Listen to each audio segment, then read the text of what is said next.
The most important thing to begin with is what NAFTA actually is. So, what is NAFTA? NAFTA stands for the North American Free Trade Agreement and was implemented in 1994. It's a three-country accord negotiated by Canada, Mexico, and the United States.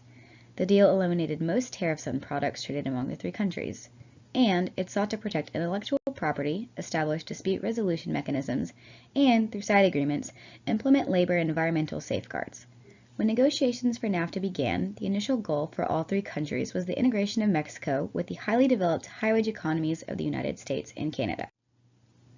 The hope was that the freer trade would bring stronger and steadier economic growth to Mexico, providing new jobs and opportunities for its growing workforce and discouraging illegal migration from Mexico. NAFTA has created many economic advantages for all three countries as well as disadvantages. However, in recent months, growing opposition to NAFTA has emerged, bringing about questions of a possible renegotiation of the terms between the three countries. Some questions we can ask include, what implications would renegotiating this trade agreement have on these economies? And, more specifically for our class, what effect would this have on international logistics? NAFTA has many advantages.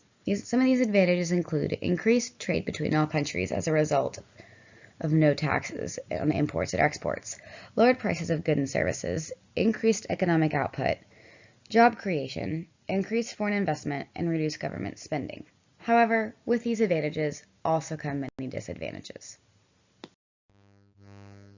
The two graphs that we're looking at right now are from the U.S. Census Bureau, and they span from 1993 to 2008 in the first graph, and from 1993 until 2010 in the second graph. The first graph shows North American trade flows during the years after NAFTA's implementation. You can clearly see the difference in the amount of trade between these three countries by looking at the red bar. However, it appears that these gains were increasing at a decreasing rate as time went on. The second graph shows bilateral trade between the U.S. and Mexico under NAFTA. Mexican exports tended to rise, while Mexican imports from the U.S. also rose, just at a lower rate. Overall, all three countries experienced gains from trade. Our first major disadvantage that we want to talk about is the loss of jobs. As well as an increase in jobs, the U.S. has also experienced a significant loss. According to the Council on Foreign Regulations, the U.S. auto sector lost roughly 350,000 jobs between 1994 and 2016. Many of these jobs were taken up by workers in Mexico, where the auto sector added over 400,000 jobs in the same period. The next disadvantage is suppressed wages as a result of job migration. While the manufacturing sector of the U.S. economy took the hardest hit in terms of job losses, wages decreased in many other sectors that didn't require workers to have a college degree. Competition from workers in Mexico, who earn lower wages than U.S. workers on average, exerted pressure on wages as well. Other criticisms on NAFTA include the impact the deal has had on small farmers in Mexico and U.S. alike, many of whom are unable to compete with larger agribusinesses in the wake of the agreement. This was mentioned in our class discussion about NAFTA and Iowa beef. Many small farmers were unable to compete with this large firm in competitive pricing after NAFTA's implementation.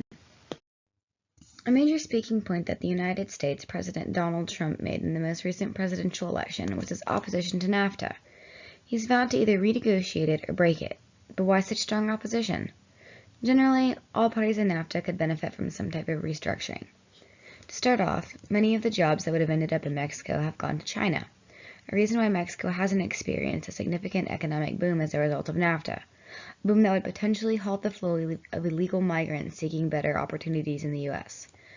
As a result, the number of migrants coming across the border illegally has not decreased, while the number of jobs outsourced and offshored have increased. President Trump's basic goal is to penalize American businesses for sending jobs out of the country. He wants to find a way to either curb outsourcing practices, such as building a $1.6 billion Ford assembly plant in Mexico, or reverse them altogether. There are a number of ways to do this, but a main point that's been made is by increasing tariffs on imports from Mexico. Mexico has expressed that the U.S. should not anticipate them agreeing on this anytime soon, in which the only way this tariff would be possible would be to withdraw from NAFTA. Doing this, or deregulation in certain sectors, could strengthen certain countries' governments and GDP, like Canada, and increase their involvement in international trade. However, there are some implications of renegotiating or withdrawing. Withdrawal would require many American businesses bringing existing components of their supply chains and outsourcing services back onshore to avoid tariffs or other penalties. This process is extremely expensive and time-consuming. This could also potentially increase costs for those businesses going forward in the future. Another implication is the setting off of a potential trade war between Mexico and the United States. Mexico will be prompted to raise prices on American goods in response to the tariff. This trade war could cause an economic downturn for the United States, spiking unemployment. This would render President Trump's goal to increase the amount of jobs in the U.S. obsolete. While some jobs would be created, more jobs would be lost as American exports grew more expensive for foreigners. The upside to renegotiating or withdrawing?